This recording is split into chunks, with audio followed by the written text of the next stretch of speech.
Peace and blessings, family. It's your brother Atum Ra, Melanated and Illuminated.com, back in the place to be. You know what I'm saying? We up here giving the people what they want. You know what I'm saying? Make sure you check us out over at Melanated and Illuminated.com. We keep the fresh shows going. We got special surprise coming for the people in 2018. I ain't gonna give away too much yet, but just know that I'm always continually focused on how can I take what I'm doing to a higher level to reach more people. Because as you all know, I believe in Kuji Chakalia, so it's all about us defining ourselves, speaking for ourselves, and naming for ourselves. And so, a hot topic, in the not only in the Black community, but in society in general, has been surrounding investing. And whether it's cryptocurrency, whether it's stocks, whether it's real estate, the more you dive into it, the more you actually see how people are really able to make their money make money, because that's really what it's about.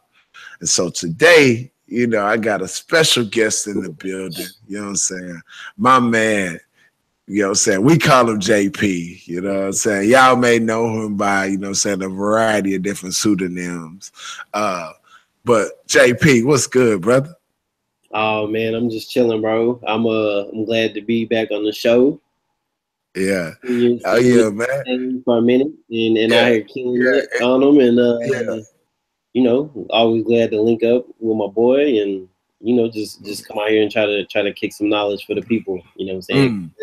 At the end of the day, that's really what it's all about, in my opinion. So, most stuff, and then only the true fans gonna get that reference. What he just said to be back on the show, because JP was actually on my first show. The very first show that we did, you know what I'm saying? And it was crazy too, man. I watched it a couple months back too, just because after we finalized and everything, you sent it, and I saw it, and I got to check it a couple months ago, and again, and just glad and honored to be on the show and make the first episode, and then like I said, just watching you progress, because you first started the show, weren't that good. You're still not all that good, but at least you've gotten a little better. So Yeah. Hey. Yeah. So watching you progress and do your thing, and all be as aside, you know how we rock. So I'm taking jabs at you, and oh yeah, hey man, that's one thing people don't get, man. You ain't in the crew unless you're getting chopped on. Exactly. You know if people ain't chopping on you, then we not that cool. You know what I'm saying? Right. We don't rock with you. That all the time. Like sometimes people get mad, like, and you always be talking noise and this, that, and I'm like, if I'm not talking noise, either I'm in a bad mood or I don't really like you. You know what I'm saying? So how we do. But yeah, no, man, the show, like I said, I didn't kept up with all the episodes. And I like tuning in every time because I learn something new every time, and you got so many different angles, so many different realms of knowledge and things. So it's good. Like I said, just watching you progress too, just as a host, and just getting better and better every time. So hey man, we try to get it, baby. We try to get it. Yes, sir. Yes, sir. You know what I'm saying? I want to, make sure that I let the people know on Saturday, December 16th, the Blacklist, All We're Radio in Harambe Gallery. We doing a pop-up event to honor all the people for Harvey. It's going to be at 4302 Alameda. Starting at 2:00. We're going to have vending. We're going to have good music. We're going to have healing. And it's just gonna be a lot of fun. So make sure you come out and you check us out.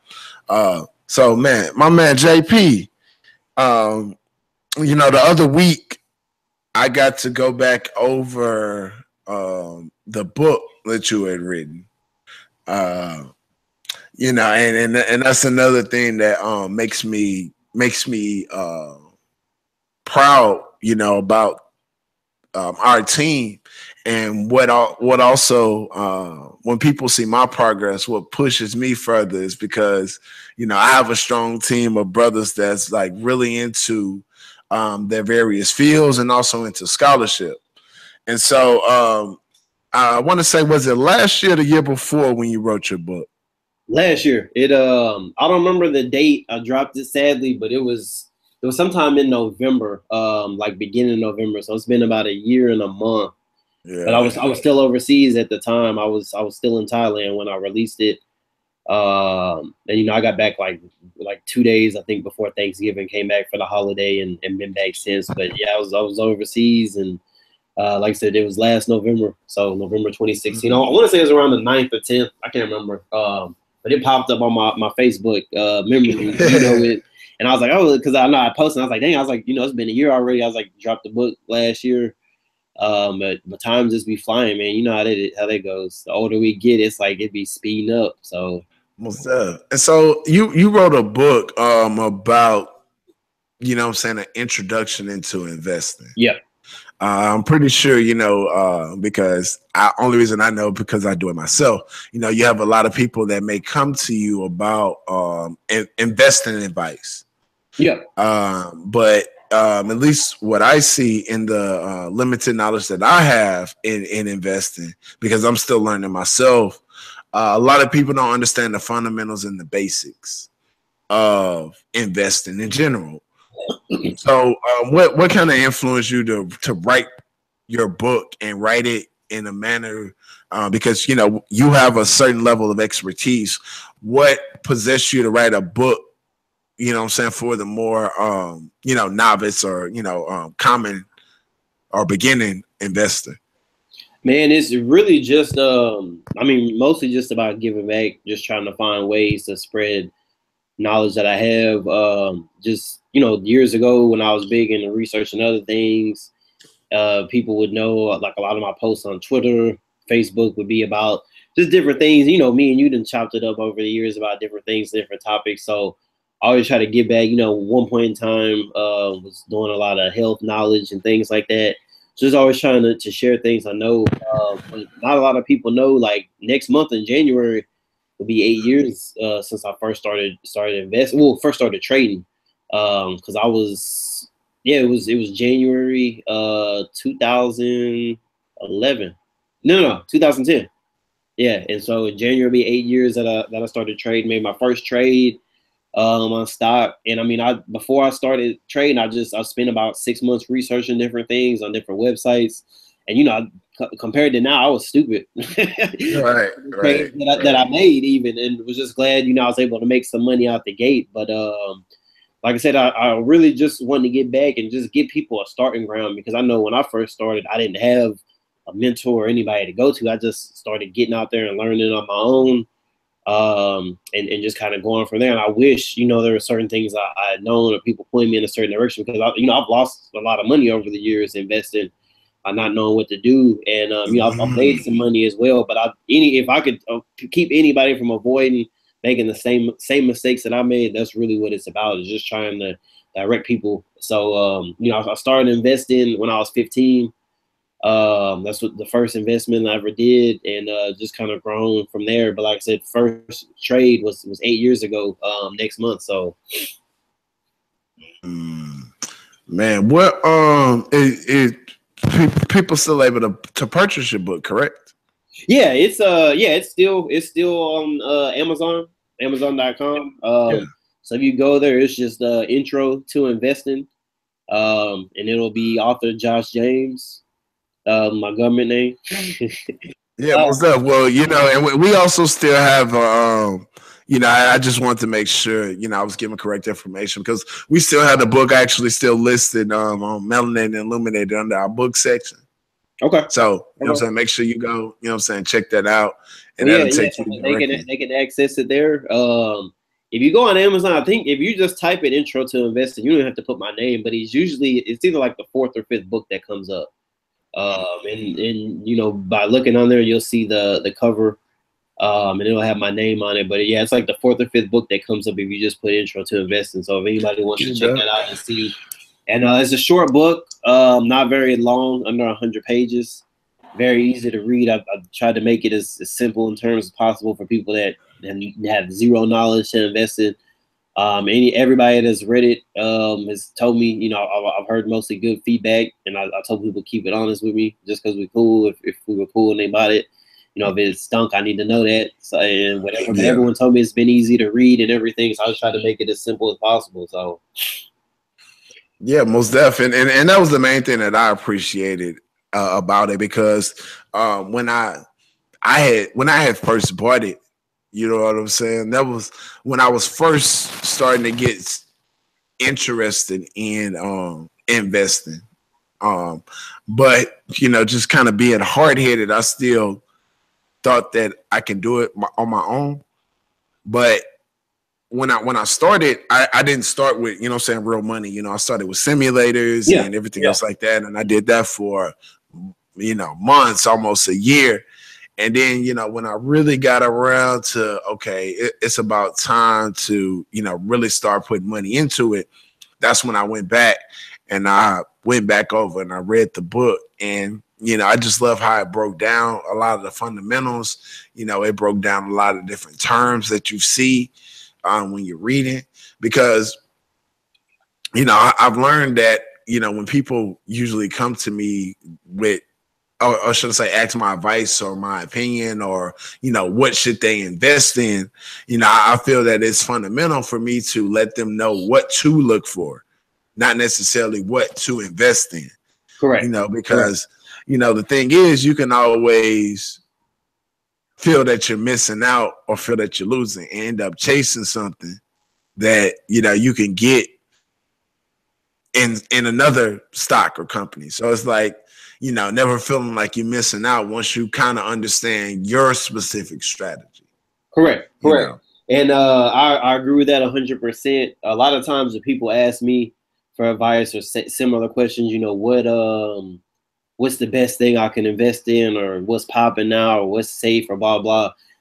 Instead of turning around and telling them, I always ask them questions. I'll answer their question with a question, which I know sometimes people don't like that or whatever, but you know, because first of all, you got to know it's different levels. I mean, with everything, you know, Meek Mill said it's levels to this. With everything, it is. So I mean, there's different levels of investors. There's different levels of investing. There's different methods.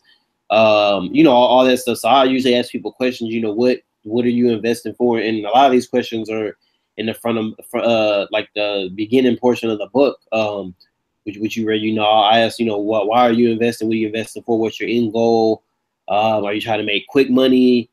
Do you want just something that's safe that you know can guarantee to grow your money and no risk, but it might be slower? So I usually ask questions to see the reason in and where they want to go with it before we can kind of even get into specifics. Because you know, sometimes people might hit me up about cryptocurrency or something with Bitcoin and stuff, and I'm like, you know, you see it doing numbers and things like that, but that doesn't necessarily mean it's going to be for you or be the perfect investment for you.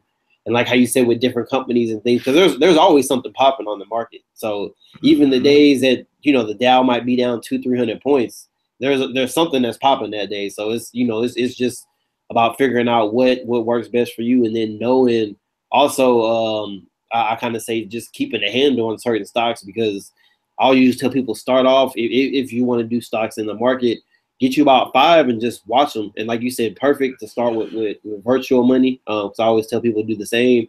And I mean, start watching like 5 stocks and just get to know them like the back of your hand, know them front and back, know, you know, how much they move in a day, how much they move in a week, in a month, the highs and lows. Just if you just watch stuff and you don't have any knowledge, you'll start picking up trends or noticing certain things, because a lot of the stuff is mathematical, and there's equations and patterns that go with it. And so anybody with any type of eye, you know, you don't have to have an eagle's eye, but any type of eye, you'll start catching certain things. You may not be able to explain them in words or know the technical terms, but you'll be like, okay, well, I see this keeps doing this, or it goes back at this point. So you just catch on. You just got to really just put some energy into it and focus on and get into the game. So, most definitely. Well, man, we're gonna get into it, some of your investment advice a little bit later, and also I want to ask you some questions about cryptocurrency. okay. But you know what I'm saying, right now, you know, today, you know, a decision came down to repeal a recent rule that was put in place regarding net neutrality.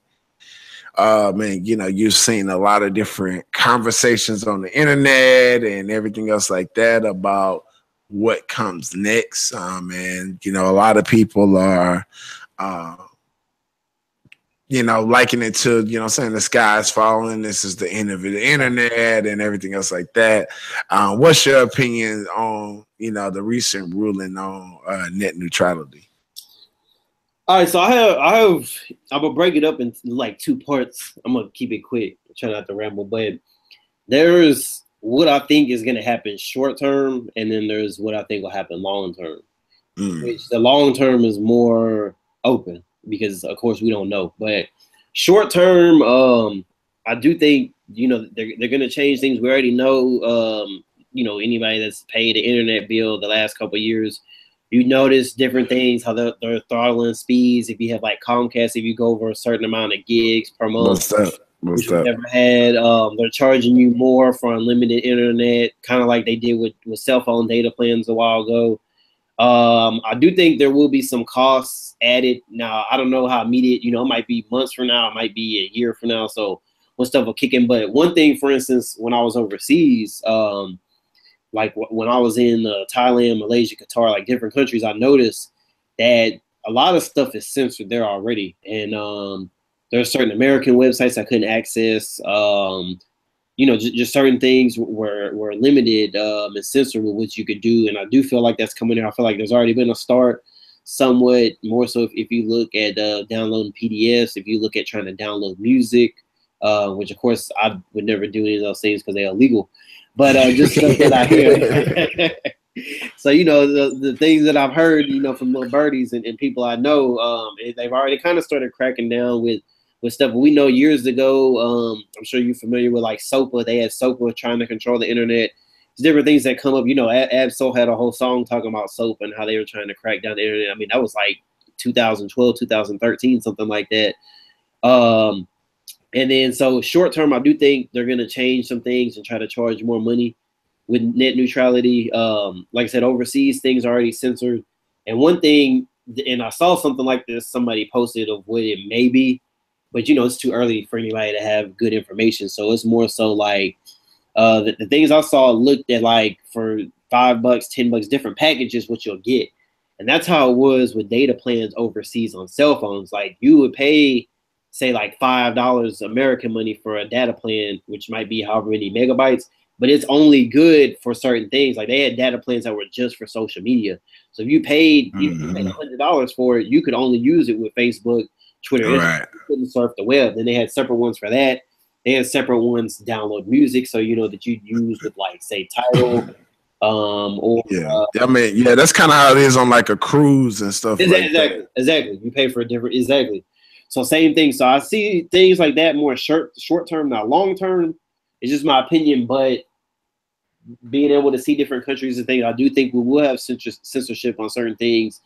You know, in certain countries, you can't even read certain books. Like if they catch you reading a book that goes against the grain, they'll lock you up or possibly give you the death penalty. And now I don't know if we'll get that bad here at some point. You know, the sky's the limit, or you know, the bottom, however you want to look at it. But I do think we will have some extreme things. You know, it could be past our lifetime once we dead and gone. But you know, think about Well, I mean, you know, like you think about it, like even today, like when somebody may figure out the government has a patent on a virus or a disease, and then people start sharing it all across social media, and then 2-3 days later, you try to go find it on Google, you may not find it. Exactly. You know what I'm saying? You may not. You may be able to access. Why that is. Yeah. You may be able to access it from the computer, but not the phone. You know what I'm saying? Like, and vice versa. There's some things I've been able to access from my phone that I can't from a web browser. So yeah. Right. So you know, for me, you know, the whole thing in this conversation, I'm interested to see will be the level of the involvement of the government. You know what I'm saying, and what the government will actually enforce. Because I mean, even though the U.S. internet is real open, you know what I'm saying, they still are already blocking sites, and exactly. They still can, like you said, anybody that's paid a cable bill or you know what I'm saying, an internet bill, because you know now they make you get the whole bundle. Yeah. you see a fluctuating price month to month. Yep. You know what I'm saying? Like you don't pay the same price.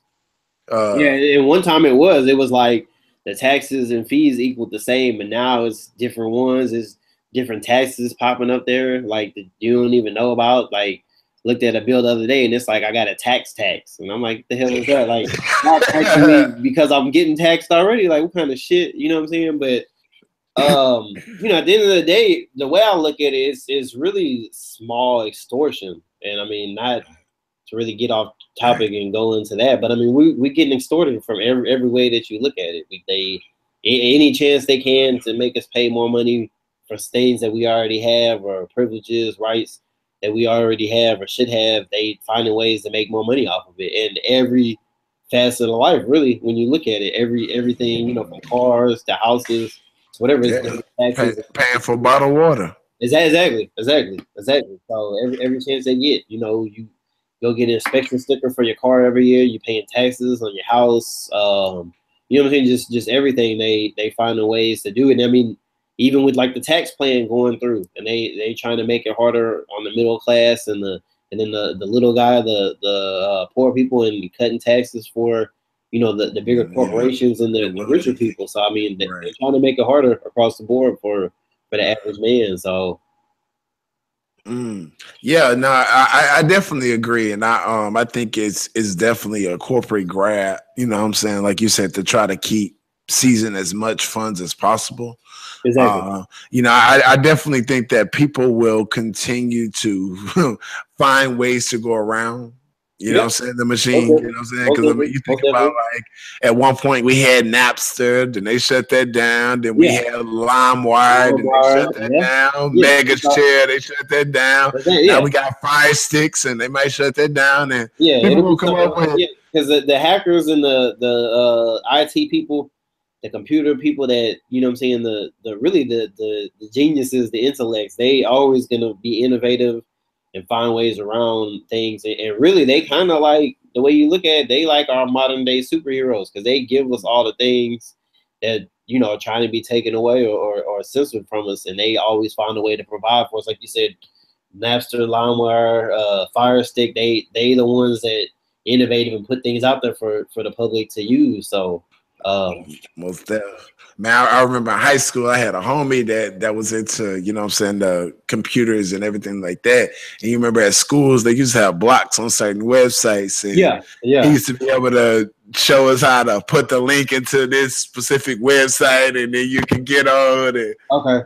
Anything like that. Like, you know what I'm saying? Like, so, you know, while I definitely believe that there are possibilities for extortion, as you say, I definitely don't want people to, you know what I'm saying, panic and think that, you know what I'm saying, this is the end of days, you know what I'm saying? Because, like I said, it's where there's a will, there's a way.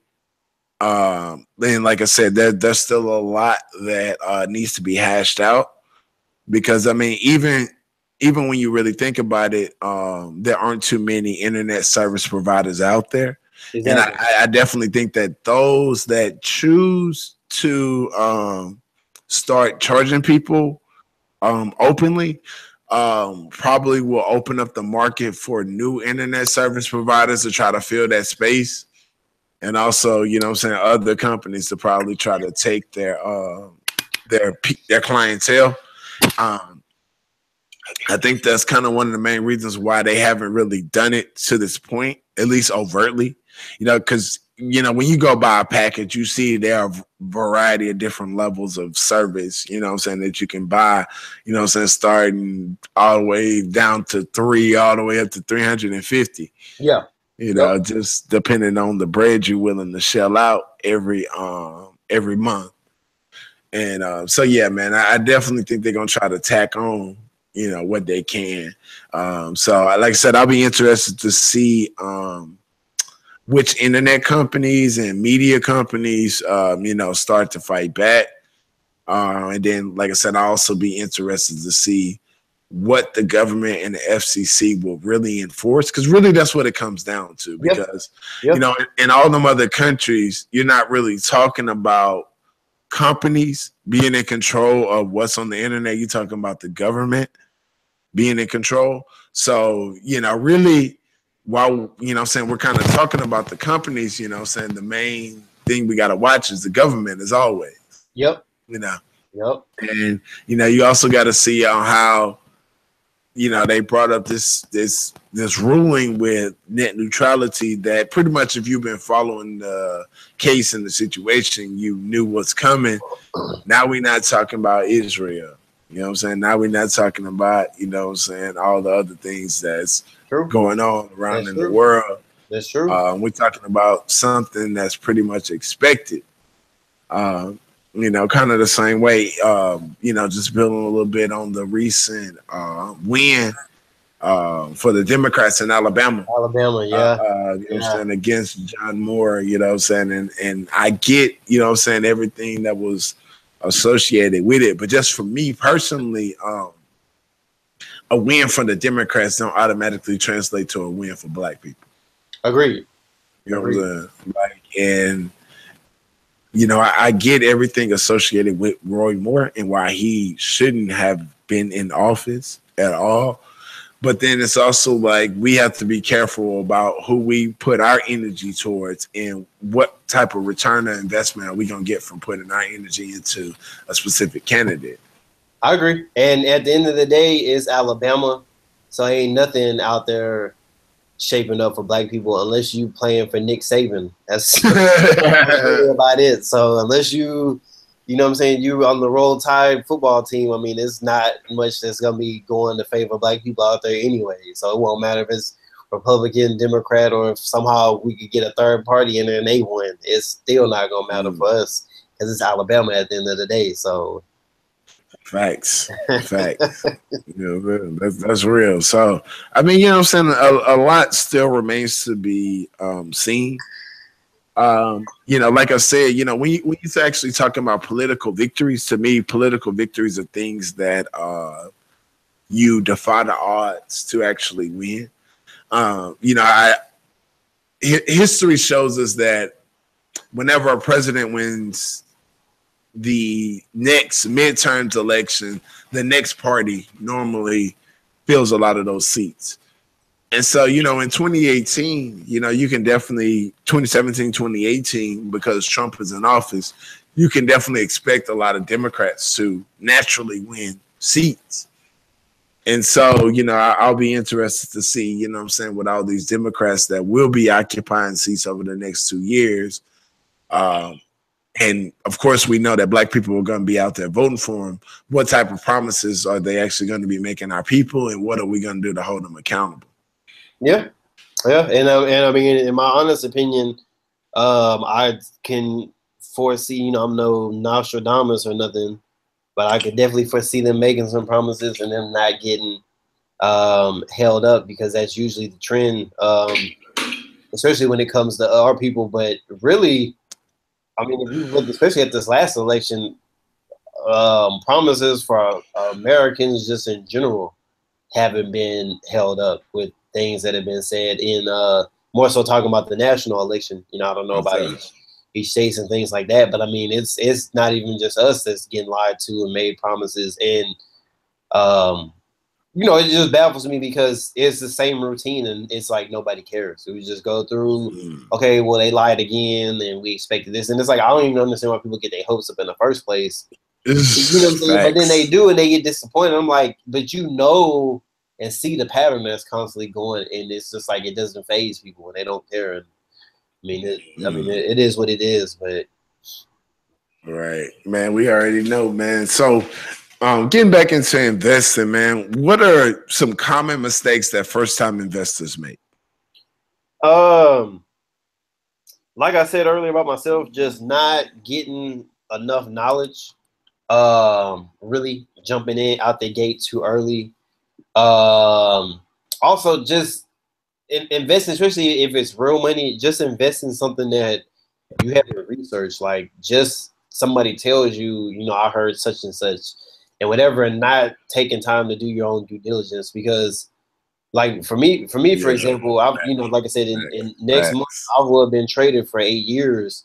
And there's people that got way more experience than me. I got, you know, people in my network that's been trading 15, 20 years and stuff like that, and some mentors that I talk with weekly, if not daily. And I mean, if they tell me something, you know, some of these people I know, they millionaires, and if they tell me something, I'm still not just gonna throw my money in it without investigating it myself, because at the end of the day, I know they know what they're doing. Obviously, I see their results. You know, I got my own results, but I still got to check it out for myself. So just taking people's advice and running with it, or just not having enough info, or like how you spoke earlier about knowing the basics and things like that, and just trying to jump in and throw money at something because they want to make money. And that's more so gambling than investing, because people will say like, oh, well, the market's like this and it's a gamble anyways. But no, if you learn the basics and learn some different things and know how to read charts and stuff like that, you can really, it ain't nothing's 100 proof, but it's all about statistics. So you can just get the odds in your favor by doing certain things first before putting money into things. So,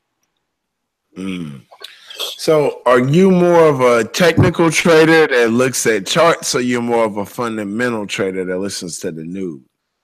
I'm a little bit of both, but I'd classify myself more as a technical trader, and take it a step further, I'd say a chartist. Just because, I mean, I've been reading charts for, I don't know, like, I'll probably say since like around 2013. So 4 going on 5 years, and just, you know, still learning new things with charts, learning, you know, different methods, different ways to read charts and stuff. And it's because there's so many levels. It's like you're reading charts, but then there's different things you can stack on.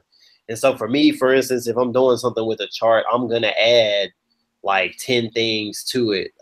Like check about 10 things before I even will put money into a trade. And because most I do options now, so they have like calls and puts, which is basically, you know, you're like a placing a call is you're assuming that the stock's gonna go up, and you make money that way. And a put is assuming that the stock's going to go down. So you can make money when the market has bad days or go down.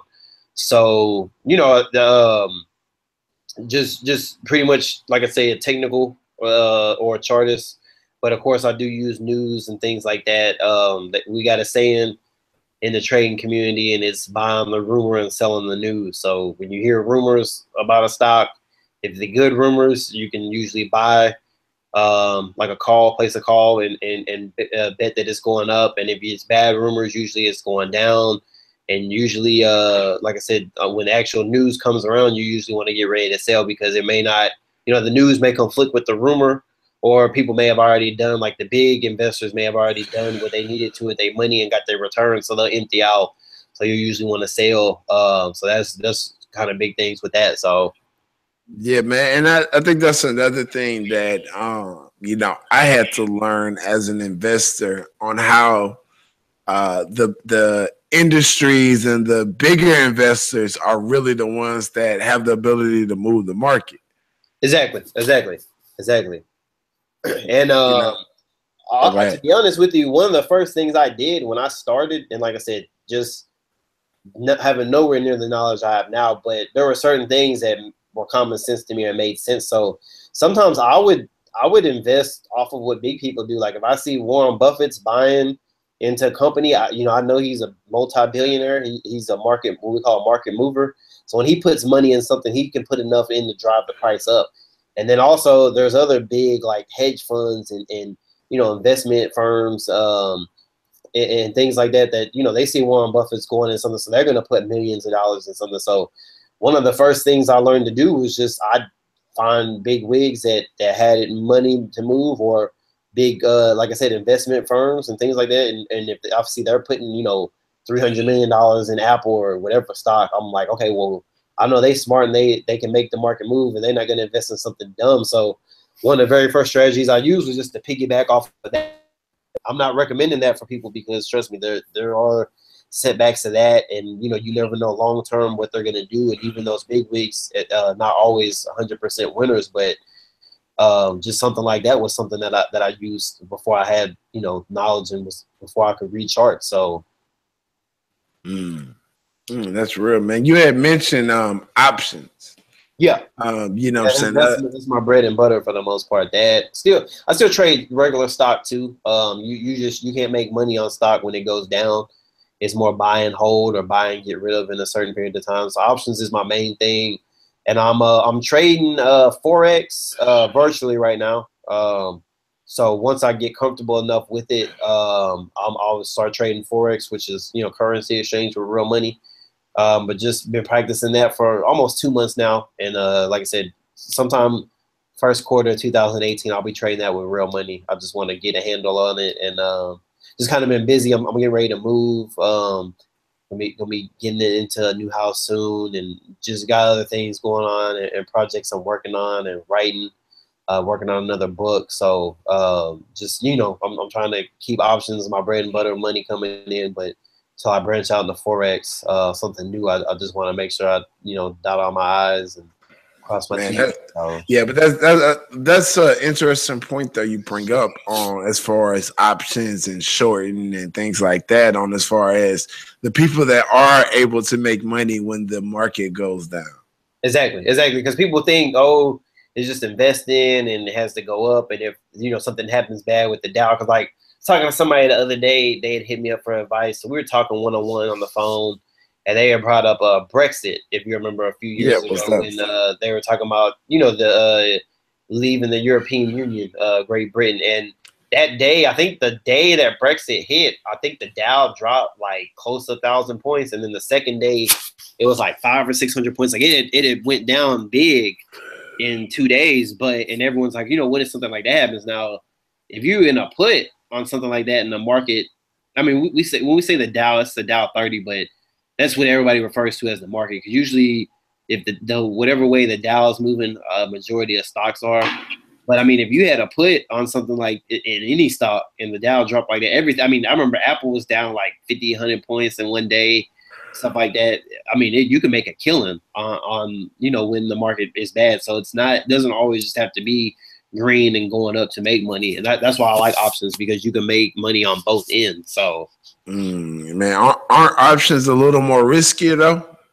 Yeah, they are, because with a stock there's no expiration date. So like I said, you can buy and hold. So if you buy something and it drops, say you buy Apple, it's trading at, I want to say like 170 something right now, and say it drops 10 points in a week, which will be a lot because Apple don't move that much. You don't have an expiration date. So, I mean, a year from now, Apple could be up 50 points from where you bought it, and you'll be in on the money. With options, you have to pick a strike price in relevance or correlation to the price it's at now, and then you have an expiration date. And as you get closer to your expiration date, the option loses value. And after under 30 days, and especially when you get under 2 weeks, the speed at which time decay affects it is great. So you really want to try to get rid of things sooner than later and make your money. So it definitely is riskier, but if you train properly, or you take classes or whatever, and you know what you're doing, it can be very rewarding. I mean, you can make thousands of dollars in the span of like 5-10 minutes if you know what you're doing. And I mean, not with much. You can put up $500 and make 5-10 grand. I've seen people put up, maybe 10 grand on the trade and make 100,000 in maybe an hour. So the risk is great. The reward is great too. So if you know what you're doing, you can minimize risk. Like the statistics, it's all about percentages and numbers. Like myself, I do teach classes, one-on-one in person, online, one-on-one. I have done group classes before where I've had more than one person in, but I like to do it one-on-one because I just really want to make sure the person gets all that they can. If they would need to stop and ask questions, I like to give people homework, so it's stuff to quiz them on before we meet the next time. I just really want to set people up to succeed at the end of the day. So, and like I said, if you take the time and put in the work, you can really minimize those risks and make it work for you. So, what's your opinion on penny stocks? And for the people that don't know, a penny stock are stocks that are under $10. I know quite a few people get started in, trading penny stocks. I mess with a few myself. What is your opinion on penny stocks? Penny stocks, they are they're I won't say equally risky as compared to options, but I mean they're they're really volatile. Yeah, yeah, they are. And I mean, because like you said, being under $10, and some people, if you ask them, they'll consider a penny stock under $5. So it's just depending on whose philosophy or knowledge you subscribe to. So I mean, when you're under that much, usually they don't have as much backing, as much capital, and if hard times fall on them, companies can go bankrupt. When I first started, was in penny stocks. I've made a lot of money on them. I've lost a lot of money as well. And I mean, back in 2013, I mean, I lost a lot of money in 1 week. I'm talking about like five figures in a week. And it was on penny stocks at the time. So I mean, you can make a lot. Like I said, you can lose a lot because it's just you don't. Like I said, they're very volatile, and they don't, because they're cheaper.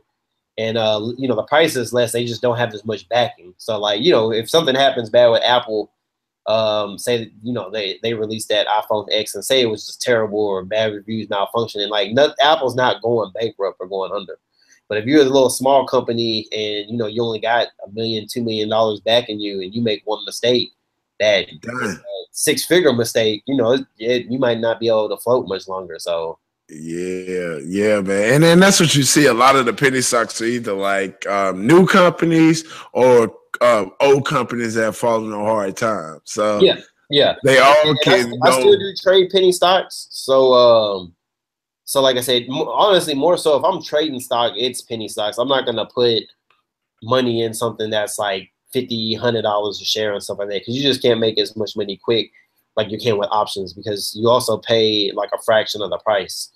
But so usually if I am investing in a stock, it is penny stocks, and typically the ones I do is more so ones related to cryptocurrencies. So on top of just trading in cryptocurrencies, you can trade stocks that deal with it.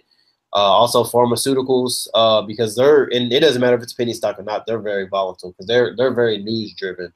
Like say it's a diabetic company and they get results on the good results on some medicine or something new they're working, the stock can shoot up like that. Bad results, they can turn like that. And also cannabis, marijuana stocks, because a lot of those are penny stocks because it's new, it's just starting to, or just been legal in the last couple of years in certain states, and then also it's very big in Canada, as far as because it's legal there. So those are a lot of things, especially when it comes to stocks and penny stocks, to be more specific. So. What's up? Yeah, with the biotech stocks, I started looking at the FDA catalyst dates to kind of see as they go through the different phases. Yeah. Because like you said, good or bad news as they go from it's like 3 different phases can shoot the price up or shoot it down. Exactly. And so I kind of learned to start when different companies I was interested were going through different phases, when to look for they were going to have that actual catalyst or release date of the the news surrounding the different drugs. And like you said, I made some, I lost some, but you live and you learn and you get better. Exactly. And as long as because I really don't believe in mistakes or losses, I just believe in opportunities and experiences. So, and not just in the market, but in life in general. Like if you get in a car accident or something, for instance, I mean, don't necessarily have to look at it as a loss. Just, what I'm saying? There's something to be gained there. Was it my fault? Was it their fault? Could I have been defensive driving better? If it was their fault, it's just always things. You get fired from your job. Even there's a way to find opportunity or a lesson in that. And so the same with the market. Just if you lose money, just let that be your only loss. Find the lesson in it and just try not to repeat the same mistakes, because that's one thing I did when I was younger. I'd do something stupid, lose money, and then I'd end up losing money again, and it's like I'd do the same dumb shit. Because it's a big psychological factor that goes into investing, that you almost have to learn how to remove yourself from. Exactly. It's your money. People out there that they teach on there's books and YouTube things that teach on like just having the mental strength and the psyche to really just be able to deal with it, because I mean there's sometimes you'll lose money and it's just because you didn't get out your own way. You mind tricked yourself or whatever. So It's facts. Facts. Yeah, man. So crypto, man. Right now, everybody in the crypto, man. Everybody want to know, what I'm saying, what's going on with Bitcoin and Litecoin and everything else like that, man. You got any investments in cryptocurrency, bro? Yeah. I threw a little money in Bitcoin. It's been a little less than a month, around a month. So I got to see some nice returns already on that because it's been growing. I do have a little bit in Litecoin as well. I'm looking at some other ones. We talked. I hit you up the other day because let me be upfront. Crypto is not my expertise by any means, so I can let people know that. So if you want to holler at me about that, I'll give you my best knowledge that I have, and I can direct you in other places if need be. But stocks and options, I can definitely give you more valuable information just so people know, because people do hit me up on Facebook. People call me and text me, and I'm always open to talk and answer questions. To say shit. I was texting you this morning, man. I was like, when I got the news about Disney buying, going into streaming and buying part of Fox. Yeah. JP, man. And anybody, if they don't know, I always try to get back to you as quick as possible. I got different things going on and stuff like that, but I always try to respond as soon as I can. So right, but I mean, you also, gave me, real advice. Like you told me, because I'm thinking Disney is the hot buy, and you're like, nah, look in the Fox. Yeah, because usually if there's a buyout or merger with companies, usually the one getting bought, usually their stock price rises, and like I said, it's usually not always, and usually the one that's doing the purchase, their stock usually drops a little bit for different reasons. They're shelling out a lot of money. Sometimes investors may not like the purchase they're doing or the move they're making, so they're like, let me go ahead and sell. Maybe they've been sitting in the stock for a minute and they've made money, and they're like, okay, now they're doing something new. Let me just go ahead and sell because I don't want to ride with my money in there. But usually the one getting bought is good news. So usually the stock soars. And like I said, usually, because it's not always the case, but there's sometimes I've made money off of that strategy. I know someone's getting purchased. There's different websites you can go out to know about mergers and things happening in the future, and you can put money in and wait and see. You know what I'm saying? So yeah, man. Well, and as far as the crypto, I started to get involved myself, several months ago. I currently don't have any money in Bitcoin. Well, no, I'm tripping. I have some Bitcoin, some Ethereum, and Litecoin, but I mostly use that to purchase other cryptocurrencies, just because. My strategy, what I started to look into is what they call ICOs, and when initial coin offerings, kind of similar to IPOs for stocks. Yeah. And so I look to try to get into the company before it hits the market and try to get in for the low, because some of these cryptos could start at 1 cent. And so, me not having a lot of money, I'm able to gather up quite a few coins and, just kind of set them to the side and let them ride. One that I recently got into was Electronium. And, it's doing all right. I got it at 1 cent. It's been between 8 cent and 11 cent.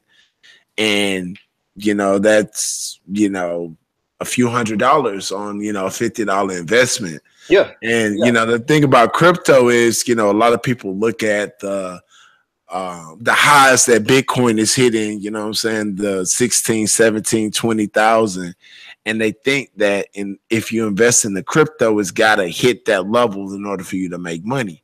But it's kind of the same way, just like the stock game, it's all about your original point that you get in. Exactly. And then, where can it get? Because like I said, if you get in at 1 cent, if it goes to $1, that's a nice run. Oh yeah. Bro, and I speaking of Bitcoin and the whole thing, man, I don't even know how many years ago it was now, but I first got some Bitcoin when it was like $100, maybe $120.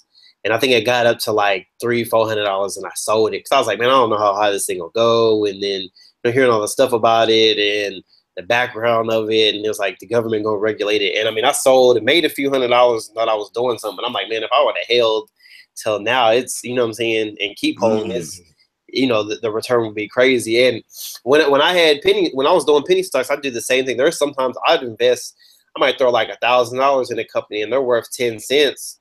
But if it goes up to 50 cents, you've made 40 cents per dollar that you have in it. So, you know what I'm saying? You do the math on that.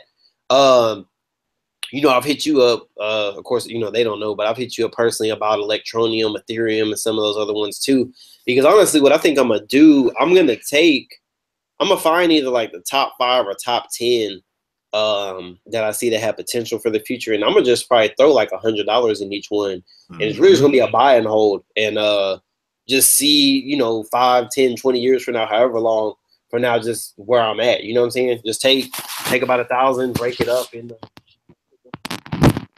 all you really need is one to pop with that. That's, you know, hopefully generates into a few thousand. Because if you would have bought Bitcoin when it was worth, you know, $1, and then now it's worth, like, what's it at, almost 20 grand now? Right. I haven't even looked since, I want to say Monday maybe, because I know it jumped up some when they opened it up on the futures market Sunday. Yeah, I seen that. Yeah, so I mean, if you had it at $1, and imagine if you just sat and let it till now, and you had, say, 5 of them, now you'd have made pretty much almost 20 grand per one that you have. So you know what I'm saying? So that's why I'm like, I'm just gonna do some and you know, hope just one of them pops and let that, you know, be something down the line for retirement or a good vacation or buy a house or something like that. But I'm gonna still keep doing my thing with options and the stocks and stuff. But the cryptocurrency, like I said, the money I have in like Bitcoin and Litecoin now is just gonna sit. Like, I don't have plans to do anything with it in the future unless there's some bad news I see it's gonna tank. But for now, like, I'm gonna erase that from my memory bank until I need it, or just till I'm ready to cash out. So yeah, and that's always like the interesting part when people come to me and ask me about crypto. You know, one of the first questions they ask is, "What if I I saw somebody say the other day, if you having a surgery and they don't accept Bitcoin, how would you be able to get your money out?" And I'm like, well, first of all, like, I wouldn't use an investment to, you know what I'm saying, pay for, you know what I'm saying, something that I have going on now. Exactly. But I mean, like, when you're investing in something, you know, real estate or whatever, you know, you're thinking long term, because you don't necessarily, none of that, you're not going to know the future value. You know what I'm saying? You're guesstimating what the future value may be, but you don't necessarily know. But you're buying something to hold it, you know what I'm saying, for a few years for its gain value. Exactly. And so thinking about convert, which I don't even know why you would convert it back, because to me, any gains that I make, you know what I'm saying, I would convert to, you know what I'm saying, the next crypto that might come out, you know what I'm saying, versus converting it back to, you know, dollars and, you know, paying taxes and everything else like that. And like you said, maybe eventually do a cash out later on. But another example, like, not to cut you off, but I mean, if they're gonna say that, you might as well say, what's the point in investing, period? Because if you're going to surgery, you're not gonna go and be like, oh, I got 10 shares of Apple stock, because they're not gonna accept that either. You know what I'm saying? And right. That's the same thing. Like, you can't go up there and be like, hey, you know, pull up my Ameritrade app and show, like, look, I got $1,000 in Apple stock, because they're gonna be like, okay, and right, and that's like the same thing somebody was saying, like, oh, well, the dollar is accepted all around the world. You can't go all around the world and pay in cryptocurrency, and that's what I say, like the same thing. Like, you can't go pay in stocks. Exactly. You got to cash it out or convert it, and I mean, it's been growth. There's Bitcoin ATMs in Houston and across the U.S. For instance, I know Japan, I think, is like 50% owner of like a majority of or not a majority, but the Bitcoin out there, if I'm not mistaken. It's big in China. There's different countries. So to a degree, I mean, Bitcoin is available on the Forex market, on currency exchange.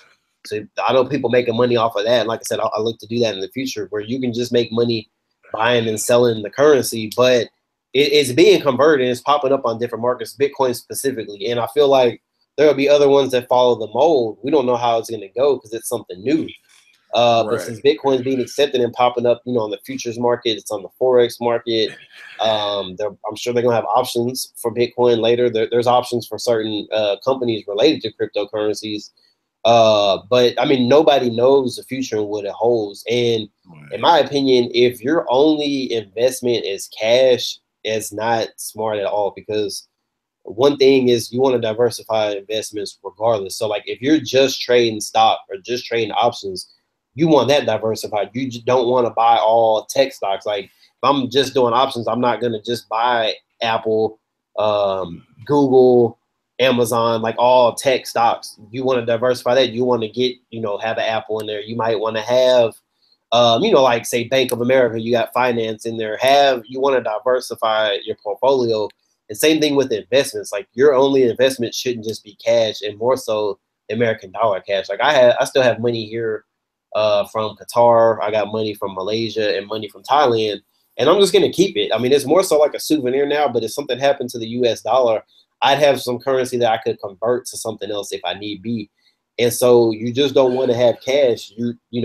Cryptocurrency, like I said, having actual cash, paper currency from other countries, having investments in Forex, which is the exchange between two currencies, having stocks, having options, having bonds, having, so many different type of investment money markets accounts and things like that. And I've touched on more so that, like even a bank account is a simple investment.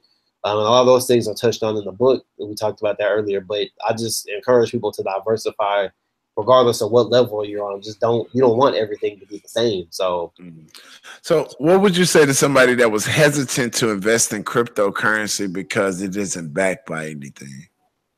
I mean, my first question, probably depending on the mood I'm in, is what's the dollar backed by? You know what I'm saying? Everybody has their faith in that, because if you do simple research, you notice that the dollar's been off the gold standard since 1933, if I'm not mistaken. Yeah, something like that. It's close to a century ago.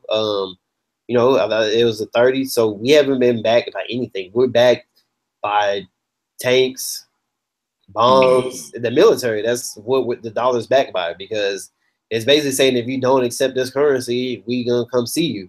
You know what I'm saying? That's what it's backed by. It's backed by fear and the threat. But gold's been removed since the 30s.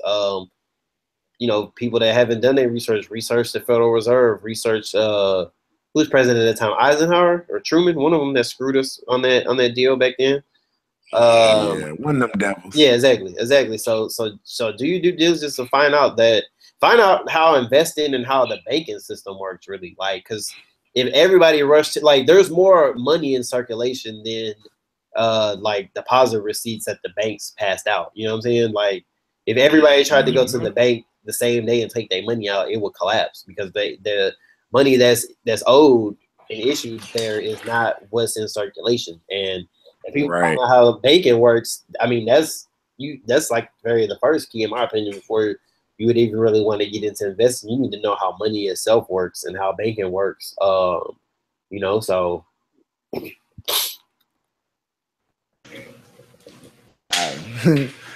yeah, man.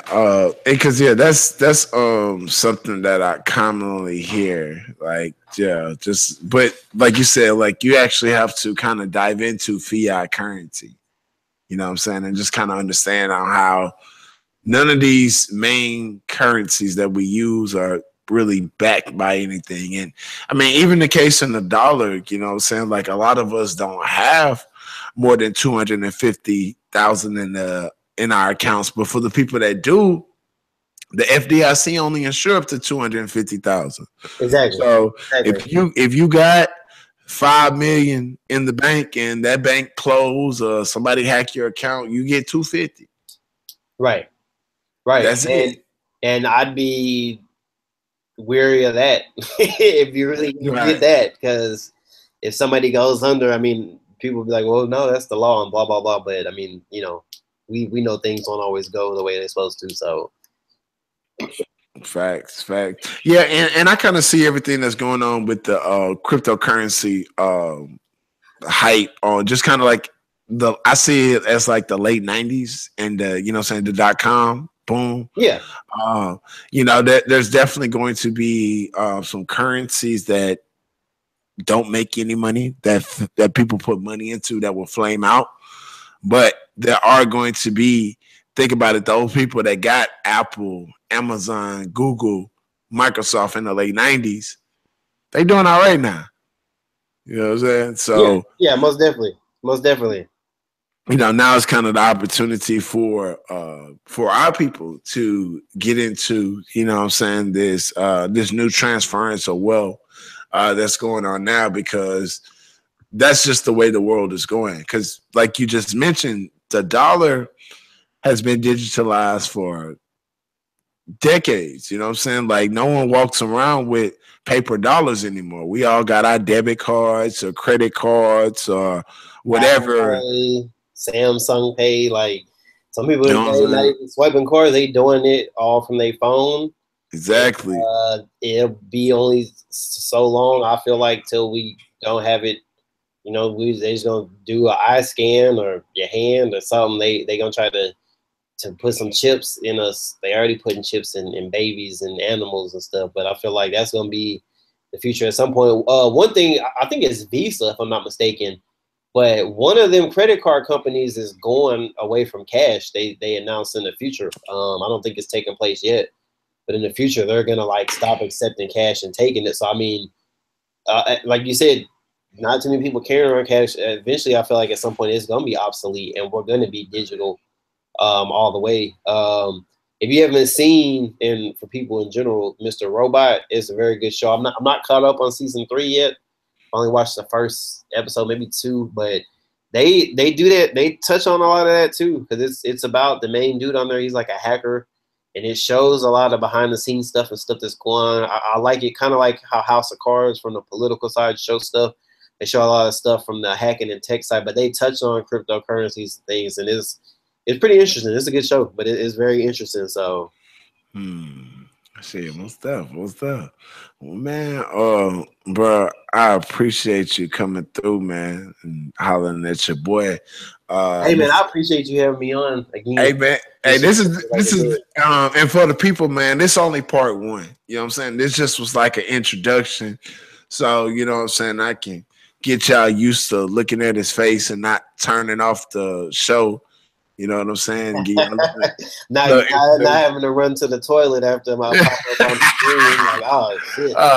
But you know what I'm saying? I just want to give y'all an introduction because we're actually looking to do you know what I'm saying, more in this series. You know what I'm saying, going a little bit more in depth with our future conversations, but you know, just kind of getting some of the basics out the way. And so before we get out of here, man, tell the people again how they can follow your works and also how they can find your book. Okay, the book, Amazon.com, and just type in Intro to Investing. Had a website up, but took it down. Kind of redoing things, like kind of rebranding, redoing a whole new image and stuff. So have a website up early 2018, and I'll touch more into that later. Like you said, Melanated and Illuminated.com on the book section. So it's under there, which people, it's just a good site anyways to go on and visit. Even if you're not going on there for the book, you could do that. The book is only on Amazon. I think it's $2.50, if I'm not mistaken. $2.50, man. Yeah, it's way more game and information worth $2.50. I remember when I first finished it, I think the first people I sent copies to was my pops and my moms, and they both really commended me and liked it and was like, man, you crazy for only charging that much. They were like, you should be charging 10, 15, 20 bucks, whatever. But it's, the whole point of the book, I said earlier, was to share knowledge. It wasn't about making money. The only reason I charged anyway, I was going to do it free at first. But just, and I think I even touched on there in the book. I haven't read it in so long. Like I said, I wrote it over a year ago, and it took me, I think I started writing it in like March of last year. So, you know, it's almost been 2 years since I started writing it. It's just when I got overseas to Thailand, I had a bunch of free time. And, you know what I'm saying? In between visiting and all the stuff we were doing out there and sightseeing, I, you know, started putting forth time every day, like an hour or two every day. And I was able to finish it quick.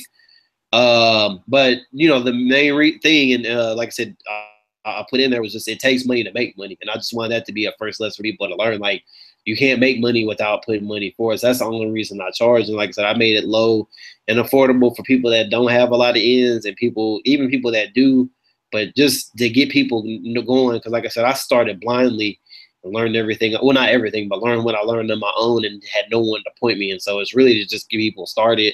And then from there, like I said, people can always ask me questions. You can hit me on my Facebook. Really not on Instagram or Twitter anymore. So Facebook would be the best way to contact me, Josh James.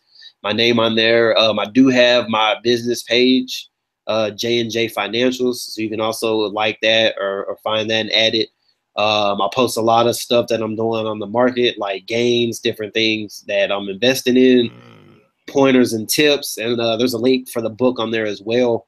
So that's the easiest ways to find me or get in contact with me. Like I said, people message me or my email, joshjames6767@gmail.com. And I always get back as quick as possible. So, hey man, that's real, man. And you know, I definitely think that we have to make sure as a community that we fund our scholars and we fund, you know what I'm saying, our artists and our entertainers for their work, you know what I'm saying, that they put in. I can definitely say just having a book, you know what I'm saying, is definitely a $20 book. You know what I'm saying, just off top, you know what I'm saying, with the game that's in there. And you know what I'm saying, the fact, you know what I'm saying, just charging it for $250, man, you know, I want to make sure that people understand, you know what I'm saying, like how much this brother really loves the people and how much he really is trying to give information back. Yeah, no, I've had people ask me, I appreciate that, first of all. And I've had people ask me about, you know, why don't you have paper copies and hard copies? Because, you know, I've had people that liked it. One of my boys, I went to high school with him. His name's Corey. Quick shout out. But I think he bought 5 copies of the ebook. And it was really just to show love. Like, he was just like, you know what I'm saying? Because once people would buy it, I'd send them an email of the link to download it. And I mean, you know, if he was trying to share it with other people, I mean, you could have bought it once and just shared the email link code, but he just, you know what I'm saying, wanted to show love. So he bought 5 copies of it. And you know, like I said, people asked me for hard copies. It was going to take more work and time that I had at the time to, you know, get with the publisher and things like that and get it printed up and all that. And I just didn't really have the time. I probably could have got with somebody and delegated it and had them do all the stuff that I didn't have time to. And I mean, of course, it's been out a year, but I can still get copies. And that may be something to come, or the next book I'll release, you know, I'm going to consider that. But for right now, I'm like, everybody likes doing things on their yeah, everybody do it digital. Yeah. Because I mean, I've read the book in multiple books on my laptop, on my phone, my tablet. So, you know, make it accessible on the go, and, you know, people can read it on their lunch break at work, or, you know, in somebody's house, whatever, just you can access it whenever and not have to remember, you know, to physically have the book. So yeah, most definitely, man. Most definitely, man. But shit, yeah, Melanated, Illuminated.com. Check out our book section. Get intro to investing. Holla at my boy Josh James, man, aka JP, aka the Oracle. You know what I'm saying? As I call him, you know what I'm saying? Y'all call him a lot of different things. I call him the Oracle. You know what I'm saying? Because, like I said, man, he's a brother that, as you all will get to see, a brother that, you know what I'm saying, has a wide wealth of knowledge. And, you know, we get to build on a lot of different things as men, as brothers, as people, things that help guide my moral compass in life, you know what I'm saying, as a husband, as a father, you know what I'm saying, as a black man in Babylon, you know what I'm saying, still trying to improve and master self, you know what I'm saying? So yes, sir. I appreciate you, brother, man. And I will be hollering at you again, man. All right, man. Like I said, again, I appreciate it. Being back, feel good. Holla at your boy. Next time you call me, I'm probably send you straight to voicemail or something. Put a block on the number or something. You know what I'm saying? Hey man, got to get our Mason Cameron on. Drop a diss track. Oh yeah, they don't know. They don't know. JP got bars too. So hey, don't be lying to him now. Yeah, I'm gonna give him to a freestyle next time. Yeah. All right, God, man. You have a good night, man. I'm gonna get at you, G. Be easy, G. Like I said, I appreciate it. For sure, man. Peace. All right, peace, bro. Win.